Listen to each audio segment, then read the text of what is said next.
আচ্ছা, সেন্টেন্সের মধ্যে যদি মাস্ট, হ্যাভ টু এবং বাউন্ড থাকে, মাস্ট হ্যাভ টু বাউন্ড থাকলে আপনি এটাকে কিভাবে অ্যাফার্মেটিভ থেকে নেগেটিভ করবেন, right? Must have to bound থাকলে সেন্টেন্সটার এইগুলোর পরিবর্তে আপনি ক্যানট বাট বা ক্যানট হেল্প দিতে পারেন। যদি ক্যানট হেল্প দেন তাহলে ভার্বের সাথে আইএনজি দিতে হবে। যেমন I cannot help to doing দেয়ার, ঠিক আছে? যেমন একটা উদাহরণ হোক, আই হ্যাভ টু গো দেয়ার। যেমন আই হ্যাভ টু গো দেয়ার, যেমন I have to go there, I cannot help going there. এটাকে কিভাবে নেগেটিভ করবেন?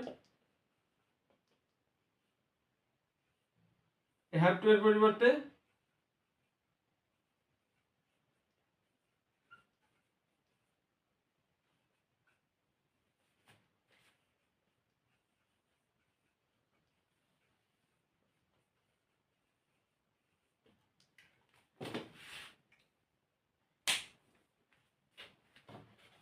সেন্টেন্সে মাস্ট হ্যাভ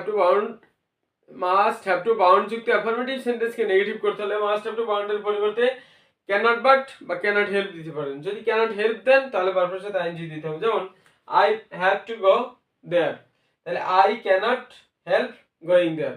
এই হ্যাভ টু এর পরিবর্তে ক্যানট হেল্প। যদি ক্যানট বাট দিতেন তাহলে গো দিলে হতো, তখন গোয়ের সাথে আইএনজি দেওয়া লাগতো না। যদি দিচ্ছেন হচ্ছে ক্যানট হেল্প, তাহলে এই ভার্বের সাথে আইএনজি দিতে হবে। তাহলে ক্যানট হেল্প গোয়িং দেয়ার।